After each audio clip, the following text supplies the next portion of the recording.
Vasudevaya.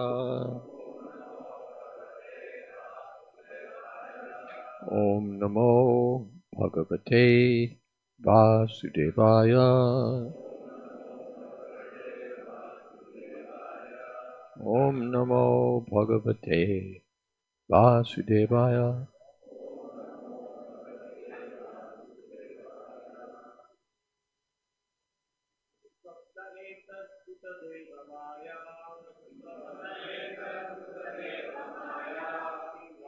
Yo bhata buddhi mohaha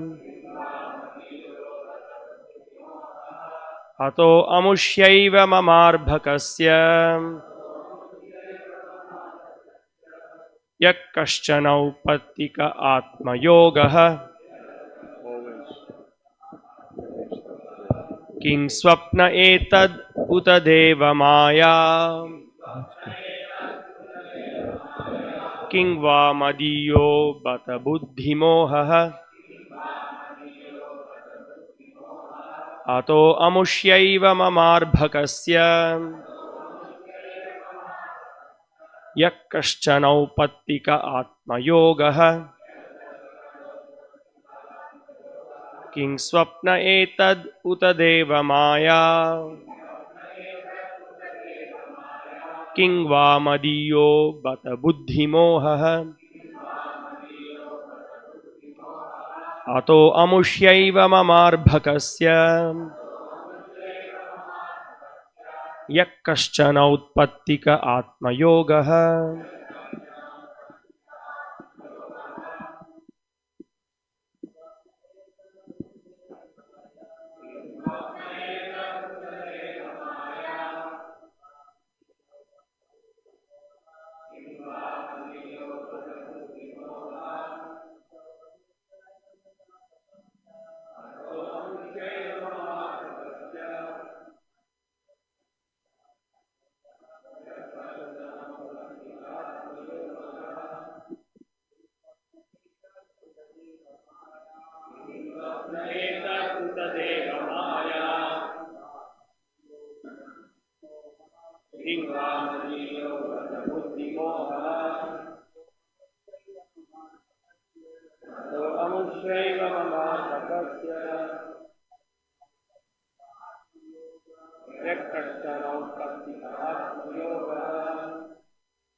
स्वप्न एतत् देवमाया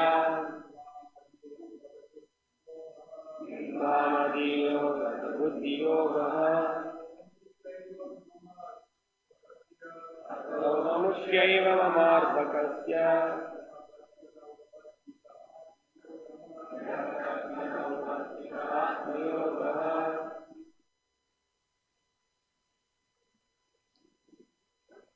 Some voice.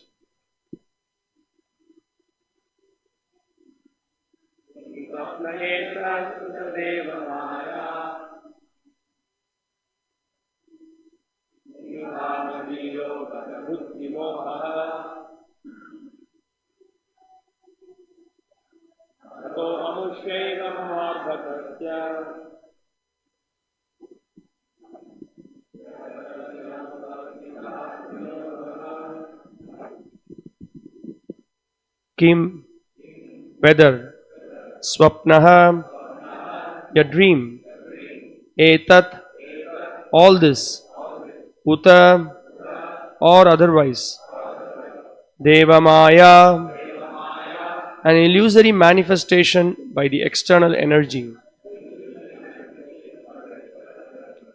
kimva, or else, madiyaha, my personal, bhata, indeed, buddhi, mohaha, illusion of intelligence, ato, otherwise, amushya, of such, eva, indeed, mama, arbhakasya, of my child, yaha, which, kaschana, some, anupattikah, natural. Atma, Yoga, personal mystic power. Translation and commentary by His Divine Grace A.C. Bhaktivedanta Swami Srila Prabhupada. Translation. Mother Yashoda began to argue within herself. Is this a dream or is it an illusory creation by the external energy? Has this been manifested by my own intelligence or is it some mystic power of my child? Purport. When Mother Yashoda saw this wonderful manifestation within the mouth of her child, she began to argue within herself about whether it was a dream. Then she considered, I am not dreaming because my eyes are open. I am actually seeing what is happening. I am not sleeping, nor am I dreaming. Then maybe this is an illusion created by Deva Maya. But this is also not possible. What business would the demigods have showing such things to me? I am an insignificant woman with no connection with the demigods. Why should they take the trouble to put me into Deva Maya? That also is not possible. Then Mother Yashoda considered whether the vision might be due to bewilderment. I am fit in health, I am not diseased. Why should there be any bewilderment? It is not possible that my brain is deranged, since I am ordinarily quite fit to think. Then this vision must be due to some mystic power of my son, as predicted by Gargamuni. Thus, she finally concluded that the vision was due to her son's activities and nothing else.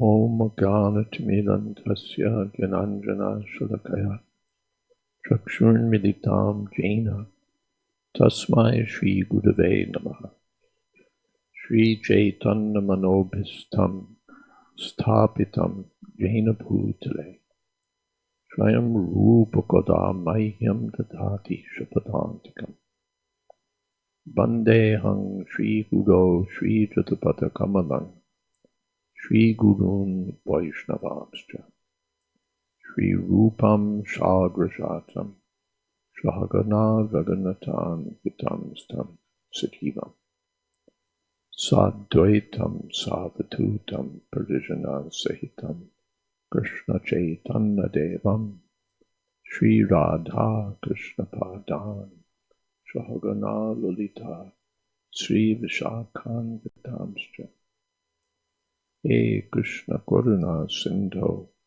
Dina Bandho Jagatpate Gopesha Gopika Kanta Radha Kanta Namostute Tapta Kamshana Gaurangi Radhe Vrindavaneshwari Rishabhanu Sute Devi Pranamami Hori Priya Vancha Kolpitarubhyascha Kripa Sindhobhyevacha Patitanam Pavanebhyo Vaishnavebhyo Namo Namo Shri Krishna Chaitanya Prabhu Nityananda Shri Advaita Gadadhar Srivasadi Gaur Bhaktivinoda Hare Krishna Krishna Krishna Hare Hare Hare Rama Rama Rama Hare Hare.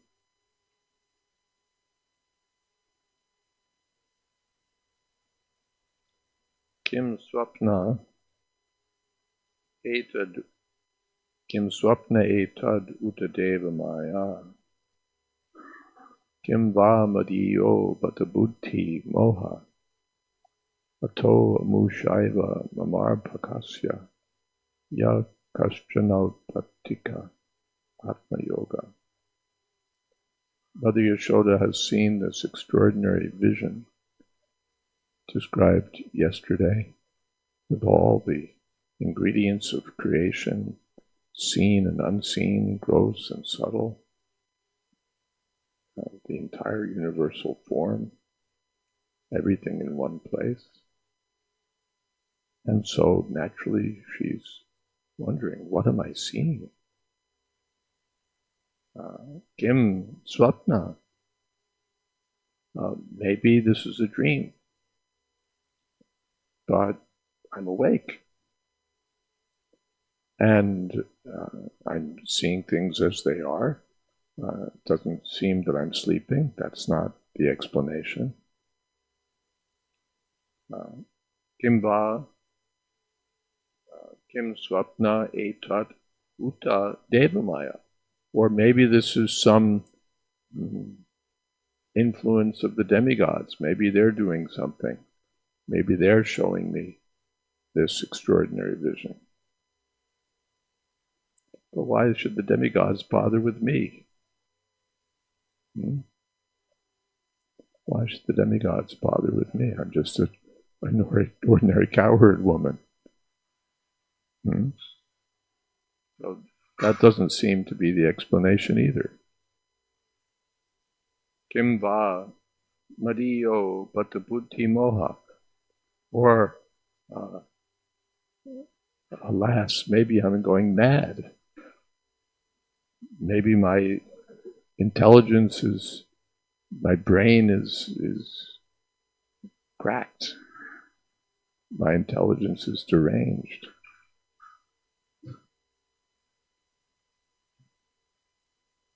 And so I'm going mad. I'm seeing these crazy things. But no, I'm able to think properly. Other than this, my intelligence is working all right. So that doesn't seem to be the diagnosis.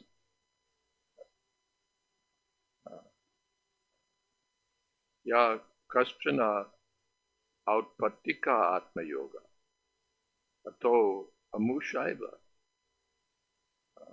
mamarbhakasya. Or maybe it's something about the child himself. Mama arbhaka, my boy, my child. Ya kaschana outpattika atma yoga. Maybe he has some sort of inborn, natural, mystic powers. Maybe that's the explanation. After all, everyone has some inborn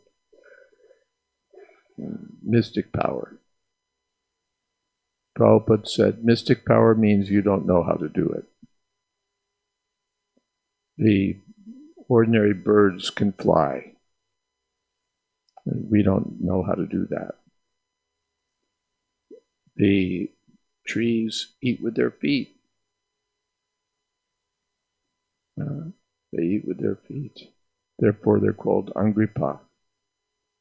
Angri means feet, and pa means drinking. So they get nourishment from their feet, and then they produce all kinds of different fruits and flowers, different tastes and scents. The lemon tree drinks with its feet and produces little capsules of citric acid, biodegradable. We don't know how to do that. So these are, and then when we come to human society, people, some people can do complex mathematical equations in their head. I can't even read the equations.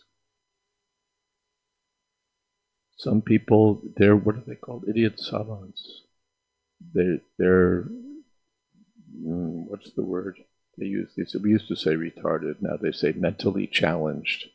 Their brains don't work properly, they can't perform the ordinary functions of thinking that everybody else can, but they have one particular extraordinary ability. They can tell you what day of the week, any date might be in 100 years this way and 100 years that way. They have an extraordinary ability to play the piano. They have one extraordinary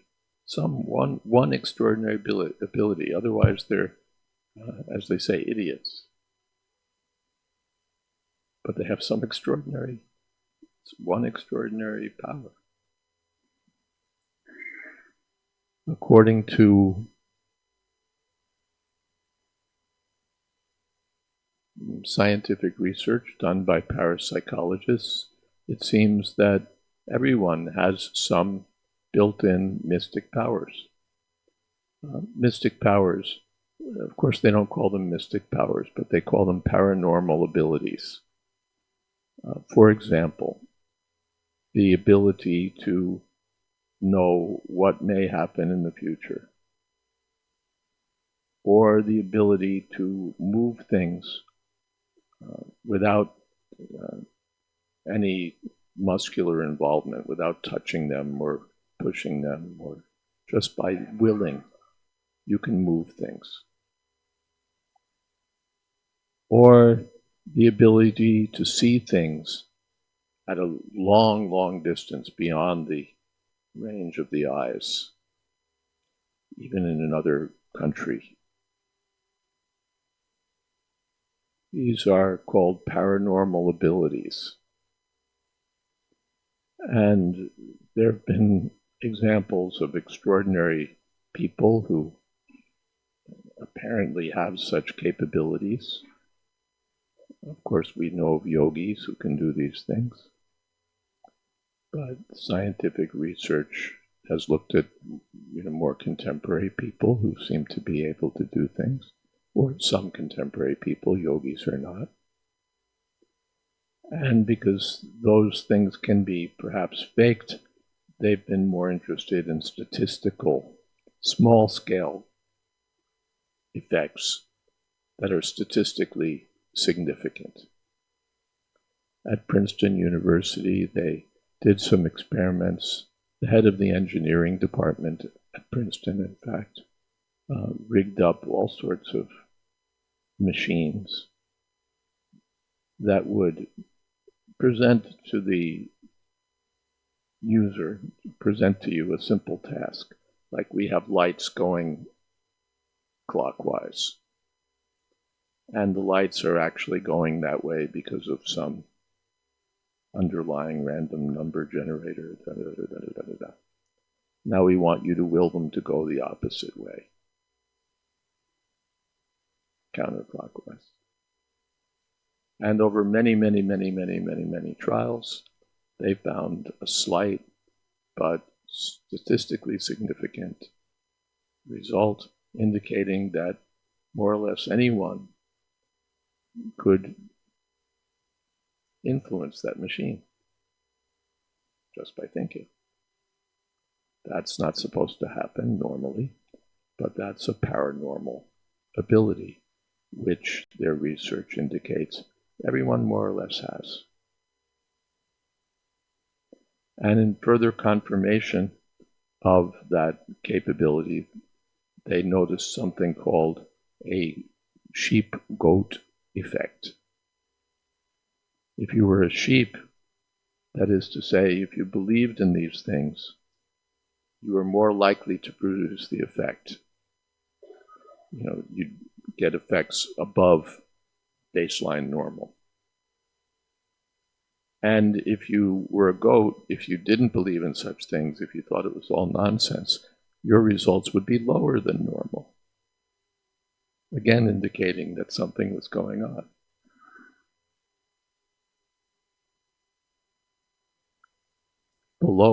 Not below normal, below what would be expected by chance expectation. Your results would be lower, statistically lower than we'd expect by chance, indicating that your negative beliefs affected the result. So these are, and we won't get into reciting all sorts of weird things that scientists have investigated and found. But the summary is that everyone has some kind of mystic power to a greater or lesser extent. Most of us, it's lesser. We don't go around reading minds or making things fall off shelves just by thinking about it, or predicting the future, or as Prabhupada experienced as a child, making a pomegranate branch appear out of pomegranate season, just in the next room with fresh pomegranates. But these capabilities are there. But even the greatest yogis have only small-time mystic powers. When Narada went to Dwarka, he's impressed, such a great city. He saw a big palace. He went in, and Krishna was with his principal queen, Rukmini Devi. And Krishna got off his throne and welcomed him and put Narada on the throne and worshipped him as a great sage, sadhu. And Narada took it in stride because he knew that Narada Muni that Krishna is playing his pastimes. He's the Supreme Personality of Godhead. But this is his Leela. So he accepted all of this and then went to another palace. And there was Krishna again with another wife doing something else. And again receiving him as if the first reception had never happened. And then Narada went to the third palace, the fourth, the fifth. In each palace, Krishna is doing something different. One palace, he's receiving a daughter-in-law. In another palace, he's playing chess. In another place, he's riding on a horse. In another place, he's having some discussion with his wife. In another palace, he's consulting his ministers about something. In each palace, he's doing something different. 5 palaces, 7 palaces. Still, Narada Muni, all right, this is all possible because yogis can do it. Narada Muni himself knows the trick. The yogis can expand into up to, say, 8 forms. That Shobhari Muni, in order to marry the 8 daughters of the king, expanded himself into 8 forms. But then 10 palaces, 20, 40, 100. Now this is too much. And in each palace, Krishna is doing something else. Up to 16,108 palaces. So, that means just on an entirely different scale. 1, 2, 8. 8, you're at the top of the line. And Krishna is 16,000. That means he has unlimited, inconceivable mystic yogic powers. We also have inconceivable powers, but very tiny. Very tiny. We have some strength, we have some wealth, we have some fame, some knowledge, some beauty, some vairagya, to some extent. But Krishna has all of these things at the same time to an unlimited extent. Yogeshwara tato me tvam darshayatmanam abhyayam. Arjuna asked Krishna, "O Yogeshwara, please show me your universal form. Because you're the master of all mystic powers. There are many yogis, this yogi, that yogi. Of course, there's so many yogis, they're just so-called. They have not even mystic power. They don't even have the power to stop smoking." Prabhupada told of one yogi of his acquaintance in New York, or his disciples' acquaintance, teaching yoga, but he couldn't control his senses to the point of giving up cigarettes. And he's a yogi. So, yoga indriya samyama. Yoga means that one has the ability to control one's senses. For some people, that's a mystic power. Just to be able to give up coffee is like inconceivable. But a yogi controls his senses. But although there are so many yogis up to the standard of Lord Shiva, still Krishna is the Yogeshwara. He's the ultimate master of all yoga or mystic powers. And how did he get these mystic powers? The yogis drill their respiration, meditate for thousands of years, stand on one leg or undergo huge austerities, and then they develop mystic powers. We knew of one man in Vrindavan, one Nepali man, who could cure jaundice just by sprinkling water on someone.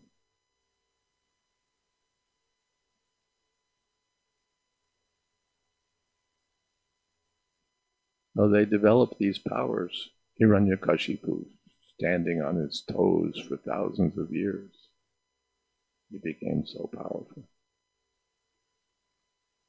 But Krishna, outpattika, his powers are inborn. Outpattika means, utpatti means produced automatically. Outpattika, inherent, natural. Prabhupada uses that word. He doesn't have to do anything to develop these powers. On the lap of Putana Rakshasi, he had full power.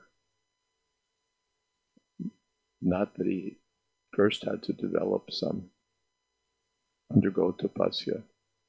We'll undergo tapasya and then we'll become God.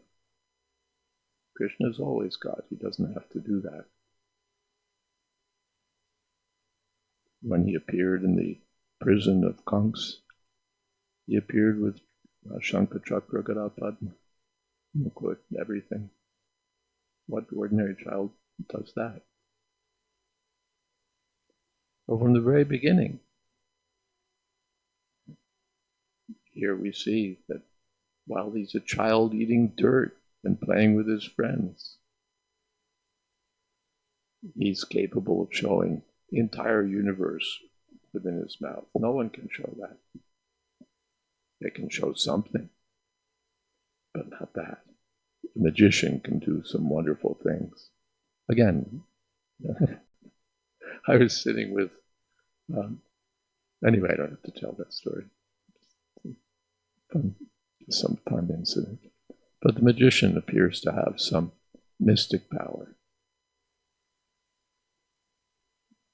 But not the power to show the entire cosmic manifestation within his little mouth. That's Krishna.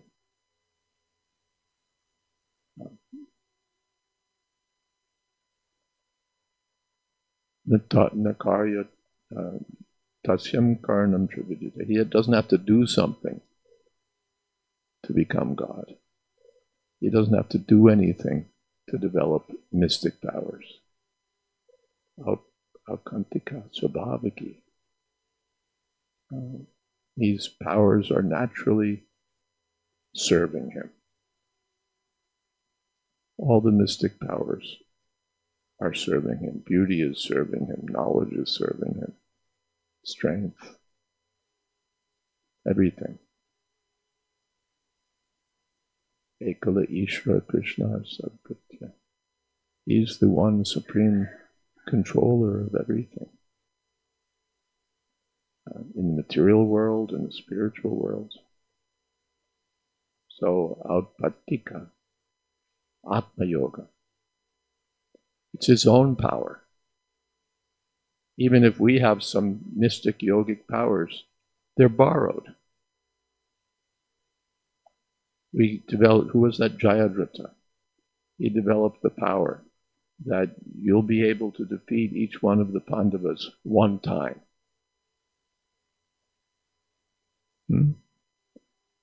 Lord Shiva, I think, gave him that benediction. So by the grace of Lord Shiva, he had that power.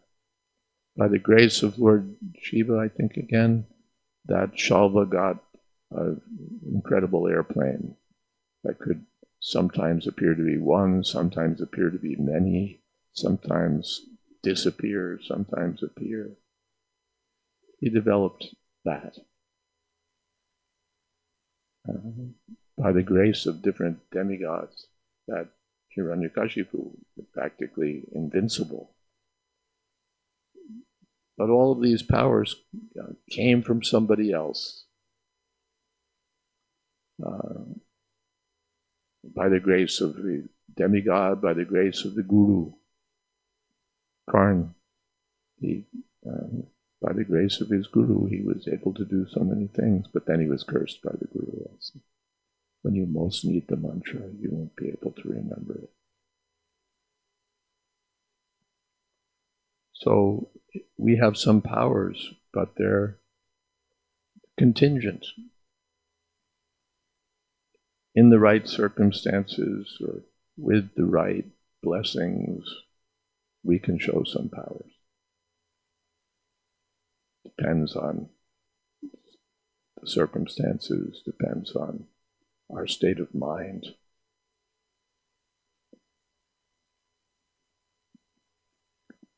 Karna was bewildered, he couldn't remember.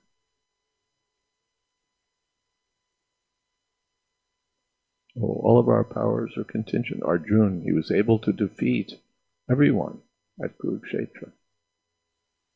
It was like an ocean of timingil fish. The fish so great they can swallow whales. Bhishma, Drona, Jayadvaita. Such great Maharatis. And it was like an ocean. But Krishna, with his Gandiva bow, was able to defeat them all. But later, after Krishna disappeared, he was defeated by a group of cowherd men. He was supposed to be guarding Krishna's queens, and he was defeated by a batch of cowherds. I'm the same Arjuna. I have the same Gandiva bow. And I've been defeated by these cowherds. I defeated Bhishma, I defeated Drona, Karna. And now I've been defeated by a batch of cowards. Because those great abilities of his were contingent. They weren't his own property. They were, Prabhupada said, borrowed plumes. Borrowed plumes means you have a hat and it's decorated with some feathers, but you borrowed the feathers, they're not yours. Borrowed plumes, the expression is.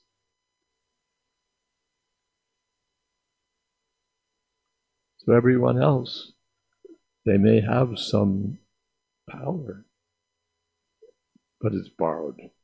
Even ordinary power, the power to speak, the power to hear, they're borrowed from the material energy.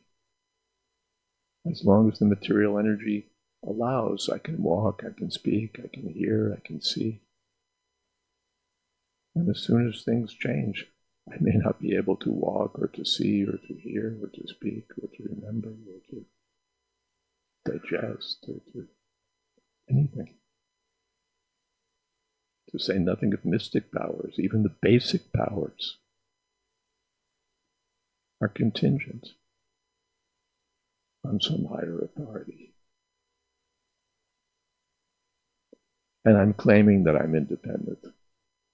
There's no God, there's no higher power, there's just me and my own will. I'm the master of my fate. Think and grow rich just by your thinking power. You can accomplish anything you want. Stupidest idea in the world. But all those powers are contingent. I think Muhammad Ali I was never a sports fan, but Muhammad Ali was an incredible boxer. Just captivated the world by his extraordinary capability. And with that arm, he could just boom, flatten the greatest professional boxers. But then later in his life, I think they wanted to honor him by having him light the Olympic lamp. And he needed help because his hand was so shaky.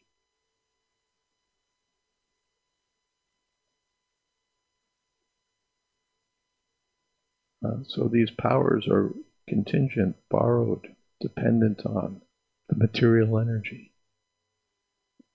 And finally, Maya Adhyakshena Prakriti Sugate, etc. Material energy is dependent on Krishna. It's jhana rupam apiyasya chacheshtate. But Krishna, Atma Yoga, his powers are entirely his. Atma Yoga. Swarat, he doesn't have to depend on anyone else for anything else. Everything else is dependent. That's the analysis of Bhagavatam. All the other categories are dependent on this one category, the Param Satyam, the Supreme Truth. And what is that Param Satyam? Independent, Swarat. Abhigya, fully conscious, and Swarat, fully independent. Therefore categorically different. Everyone and everything else has this quality of being dependent. And there must be some entity which has the quality of not being dependent. That's the Supreme Personality of Godhead, not dependent on anything. So Yashoda, my thought, she's seeing this extraordinary business. Maybe it's a dream. Maybe the demigods are playing tricks on me. Maybe it's my mind going to pieces. Maybe this is some mystic power that my son has. So she's trying to figure it out by her best of her abilities. Arbakasya, he's my child. But Kaschano, maybe he has some kind of power that he's able to do this. So she's trying to figure it out. And again, Krishna's energies are arranging things in such a way that she's being shown the most overwhelming demonstration of mystic powers. And still, she's thinking, Mamarbhakasya, he's my child. Mamarbhakasya. So Krishna's energies will arrange everything in such a way that her maternal affection for Krishna will only be increased and not diminished even slightly, even by seeing this extraordinary display of opulence. All right, are there some questions or comments?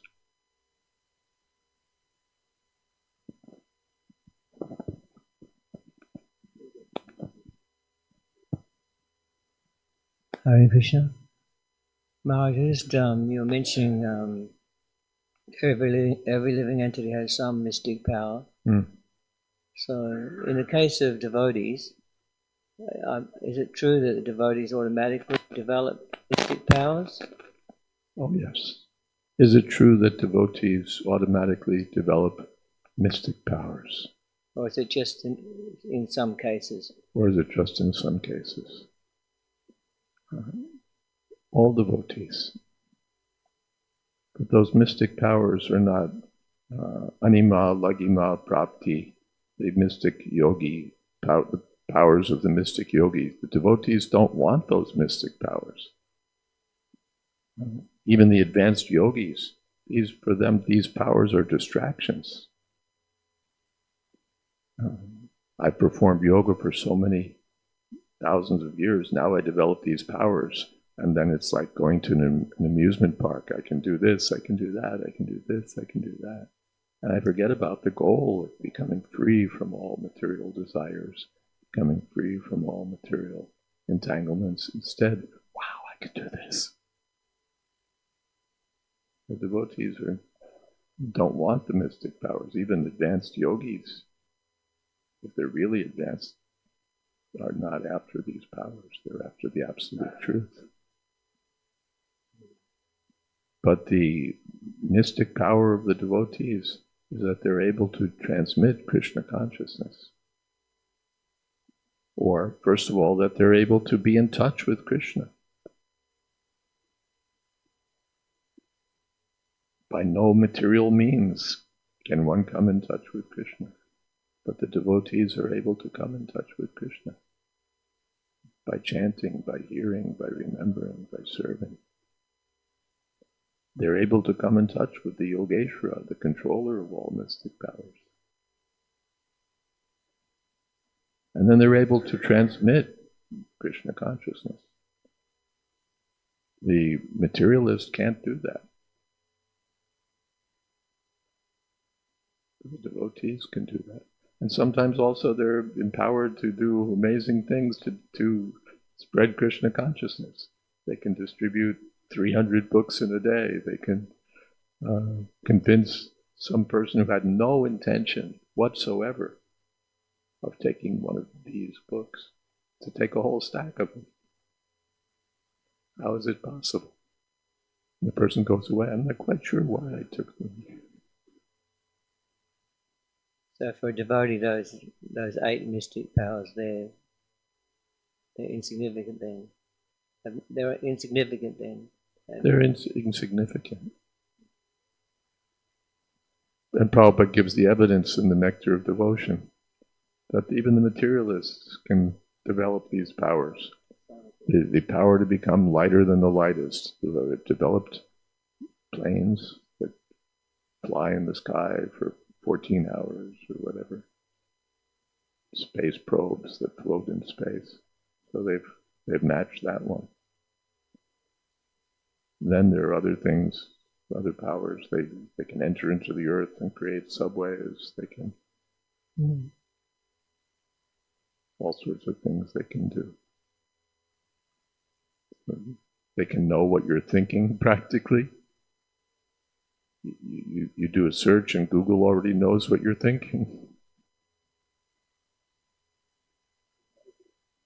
Amazing algorithm. Yeah. You hardly even have to spell anything right and it finds it. You hardly even have to spell it. You don't even have to spell it right. Yeah. And it's all artificial intelligence, and yet they can do these things. So the material scientists can duplicate so many of these mystic powers. But this power to go beyond the limits of the material universe and go back to Godhead, that's not anywhere within their scope. Because it requires a higher process.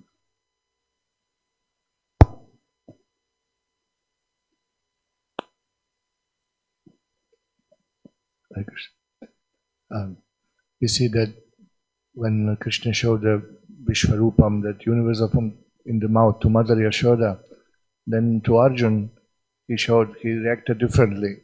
Differently means, and then Duryodhan seen also partial, and again was... That's Krishna. He'll show different universal forms.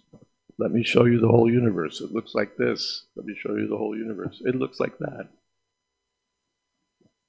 He doesn't have to do it the same way every time. That's boring. Krishna can show the universe in so many different ways. So you can stand in the middle of the battlefield and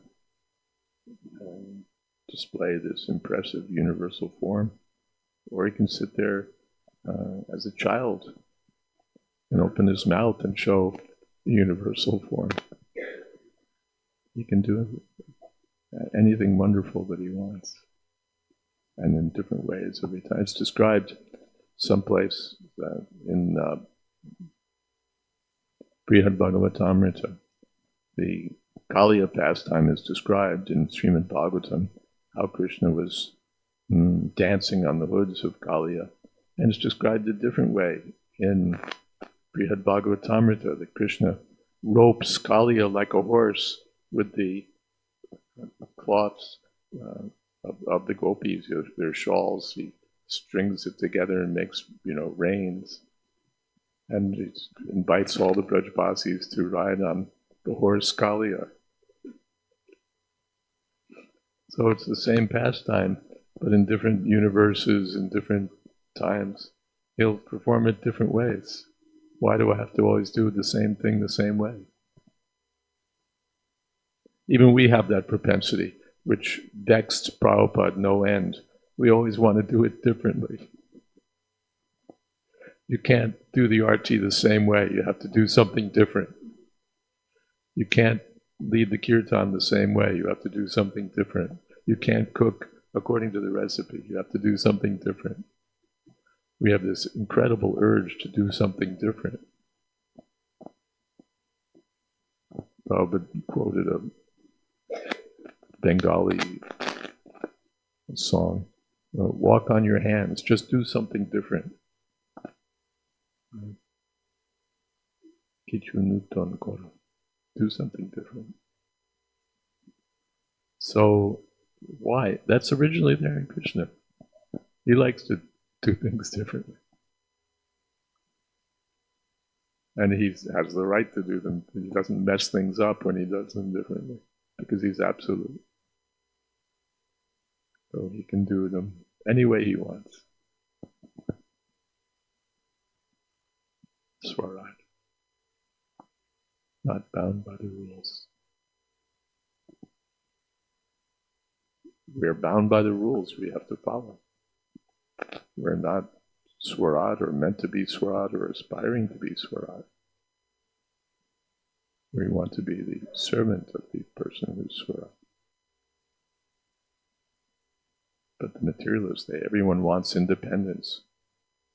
Political independence, gender independence, this independence, that independence. And still, everyone's under control. Except Krishna. Something else?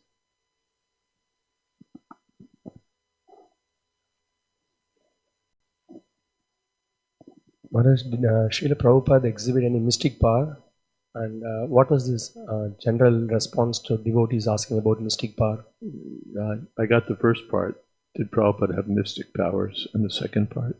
What was the general advice Srila Prabhupada gave to devotees? What was the general advice? Srila Prabhupada gave for devotees approaching him about the mystic power.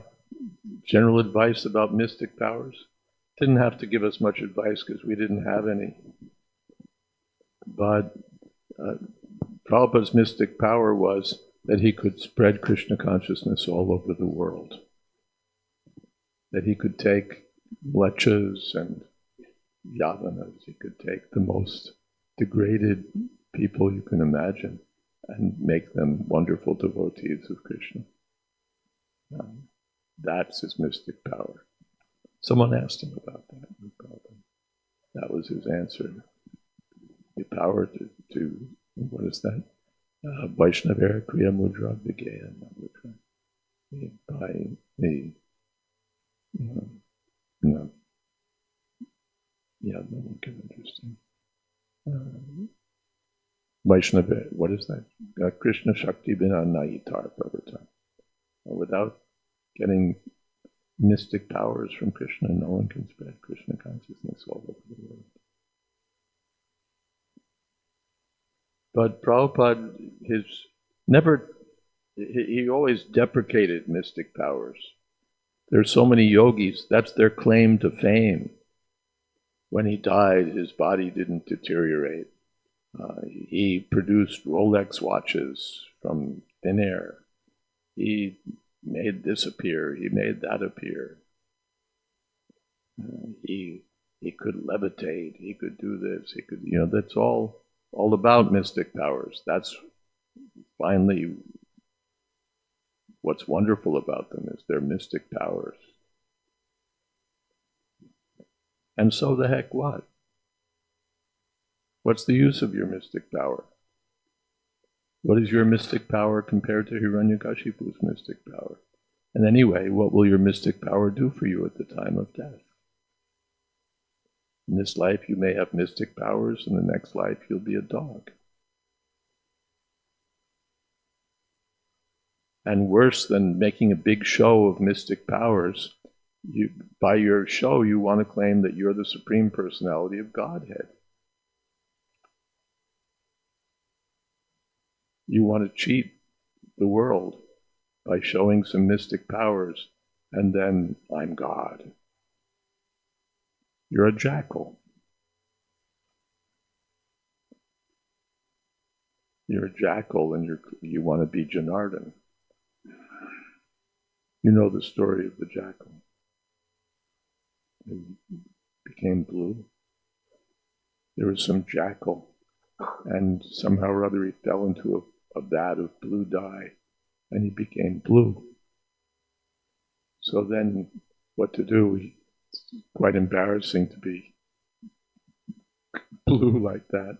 But he went into the forest, and he was now an extraordinary creature. Who are you? What are you? I'm Bhagavan. I'm something special.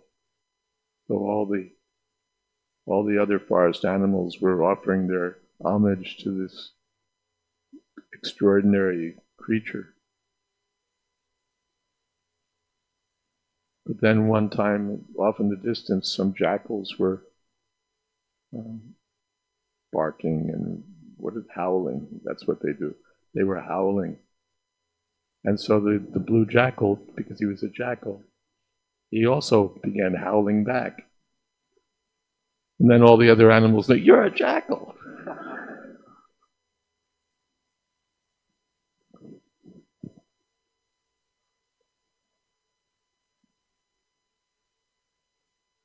So these great yogis who make a name for themselves, they're just jackals. And they get caught out so many times. This Bhagavan had sex with his secretary, that Bhagavan had sex with young boys, this Bhagavan had sex with this one, that Bhagavan had sex with that one.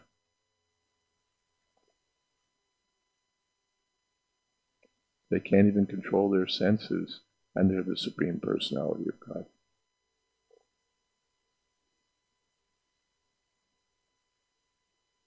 So Prabhupada never made a show that, yes, just see, Pashyame Yoga Maishram, just see my mystic powers. No. Who are you? I'm a servant. Krishna has the mystic powers. He's the Lord of all yoga, all mysticism, not me.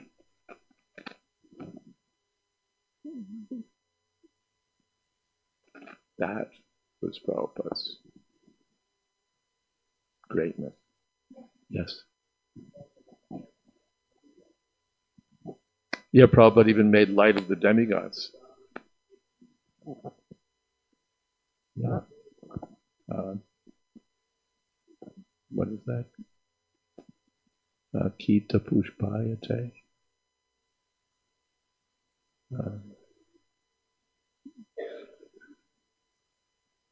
Vishvam Sukham, Vishvam Purnam Sukhayate, Brahma Indradi, like that. Kita Pushpa, like that. You know? No. This is Prabodhananda Saraswati. Kaivalyam Narakayate, and then Tridasapur Akasha Pushpayate. But we're missing the one line I'm looking for, guys. Huh? Okay. Anyway, the line is there when you see the verse, that he thinks all Brahma, Rudra, Indra, thinks them to be like insects. Tri te tanna kataksha, like that. Bible, Batam. One who's gotten a little mercy from Chaitanya Mahaprabhu. He thinks that this heavenly planets are like flowers in the sky. The senses are like serpents with broken fangs. And Brahma and all the demigods, they're like little insects. Yeah. Thank you. Yes.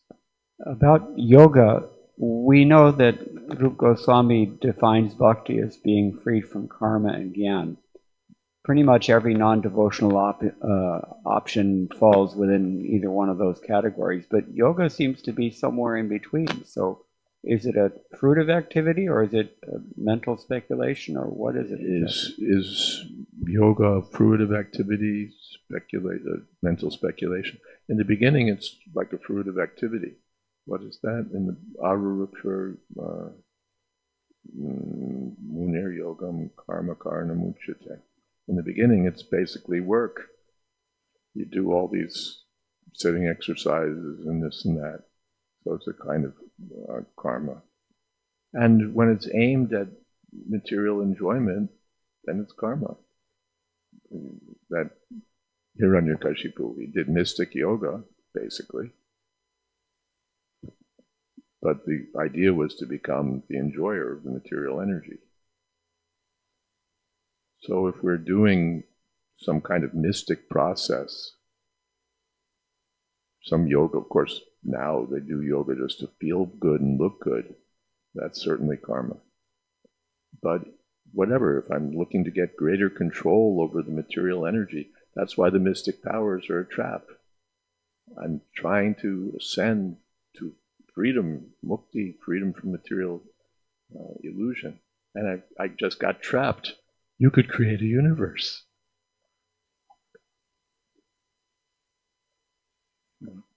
You could bring anyone's mind under control. These things are attractive. How many of you would like to be able to just influence people's minds by thinking? Just thinking, I wish this person's mind would change. Would you like to have that power? Good for book distribution, yeah. Fundraising. Fundraising. Fundraising, yeah, sure. And people do have mystic powers. You know, some people, they go looking for money, and money just like rains from the sky.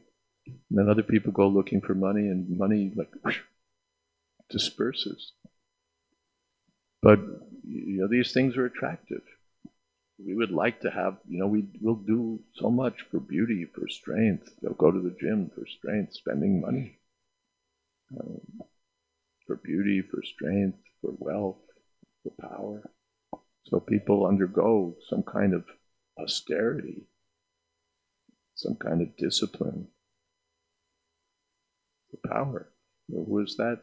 That Brikasura was cutting flesh from his body, and other, you know, people were doing serious yoga just to get some power, which they might use for some terrible reason. But even if they wanted to be like the friend of all, that's also a material trap. Now I can feed millions just by creating from my mind, blah, blah, blah, blah. Now he forgets who he is and what the purpose of life is. So those mystic powers become a trap, unless one is very, very advanced. Then he becomes a jnani. But bahunam janmanam ante gyanavan mam prapadyate. One still has to go further to reach the point of surrendering to Krishna. Otherwise, bhukti mukti siddhi kami. Chaitanya Charitamrita. Whether I'm after sense gratification or I'm after even liberation, to say nothing of mystic powers, still kami means I still have material desires. And therefore, I'm not peaceful. But Krishna Bhakta Nishkama Teva Shanta. Devotee only desires to please Krishna. That's the perfection. In the probational stage, still we have desires. I desire this, I desire that. Sense gratification, mental speculation. But in the advanced stage, Nishkam, no desires. Just let me please Krishna, spiritual master. Time is up. Thank you all very much. And thank you for your kind association for these several days. Hare Krishna, all glories to Srila Prabhupada.